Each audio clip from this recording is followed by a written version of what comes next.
se présenter. Bamisusu bayelinga te, bamisusu bayelinga. Comme on a Yves Bankita.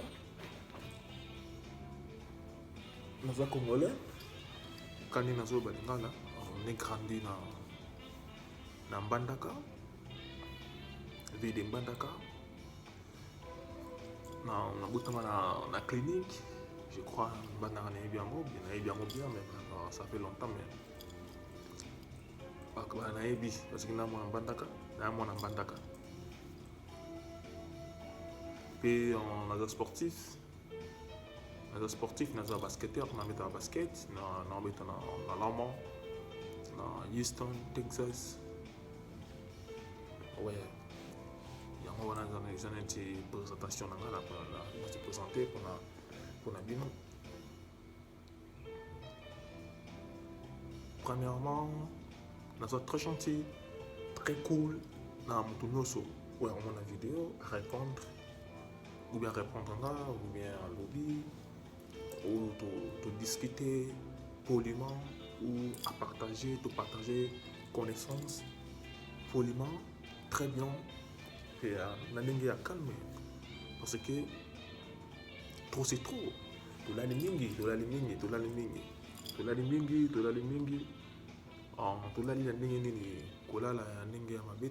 Parce que jeunesse de l'Équateur, tout ça n'a pas jeune moko il y a bien, il y a kitoko, très respect, bazapé dans le parcours il y a bien, pour la jeune et penser en bandaka ou bana bandaka.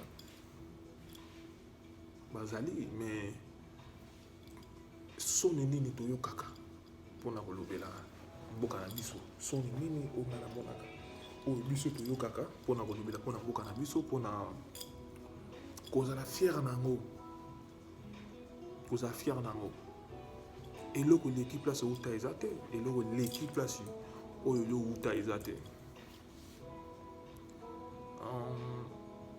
Tozana ba grand frère ou ba kola liboso na biso to mona ki bango tozana ba vie ou ba zaki liboso na biso to yebi bango mais ba vie ba grand frère ba le baraté mais bazana ba position puis bien quand même bolobela mboka na binote bolobela ville na rote place butama te eza la salité na biso eza la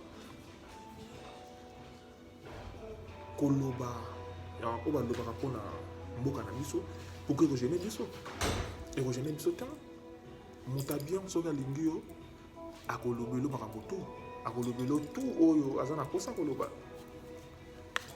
monta bien soka azana besoin à des régions zela la kisao azana toi insulter azana toi kolobelo et longwa salité ça la bossa bo parce que l'insigne on les a on comprend. Il faut mettre les sons. Pourquoi? Biso toi qui n'a dit ça. Tu n'as pas dit ça. Tu n'as pas bandaka mboka. Biso toi qui n'a mboka te. Sono na to baka bandaka mboka. O lo pile lo koto. Mboka ni. Les mboka na biso tous à la uni, tous à l'ensemble. Tout le bela mboka na biso. Ozana bandaka pour ces vidéos Snapchat. Ah non, Snapchat. Ils sont dans Bandaka, ils sont partout. L'obi non. Oh, ils sont Bandaka. Oh, non. Nazana na Bosomi. Oh, Nazana Bolenge. Oh, ils s'appellent bien pour Nabiso. Ils s'appellent bien fierté. Fierté. Yo, ils ont sa vidéo quand ils sont aux États-Unis. Oui, dans les États-Unis. Ils ont sa vidéo quand ils sont dans Kinshasa, ils sont dans Lubumbashi, ils sont dans Goma. Et ça bien fait. Pourquoi nous, Biso, toujours ridiculiser la province Nabiso? Nous sommes jeunes ou tous capables de soutenir Mbokana biso tozali non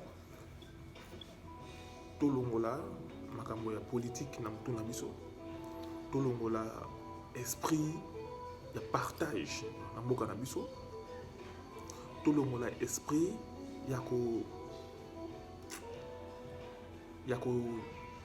tonga neti peut-être mokonzi ya mboka peut-être chef coutumier peut-être moto moko azali déjà oyo azokamba mboka totika yango premièrement totika yango eza bien te soki tokoti na distraction mboka na biso ozala bongo parce que biso tout toza na posa ya kotia impart na mboka na biso toza na besoin kosoutenir mboka na biso eza te kosoutenir mboka na maloba non avec art yango ozala ndenge nini biso baéquatorien biso bana mbandaka to se soutenir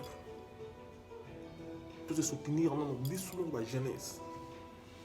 ba jeunesse to se soutenir 100% oyo baza na poto oyo baza na mbandaka oyo baza na partout il faut se soutenir ezala bamama bapapa bayaya bagrande sœur bagrand frère bapetit toutes les générations tozala ini tosoutenir mboka na biso tolobela yango sala mpe video oza na mbandaka oza na restaurant moko oza na video moko oza na restaurant moko abike ofandi mpe osali mpe video oza na mbandaka eza fierté pourquoi biso tolali boye tolali toza na ba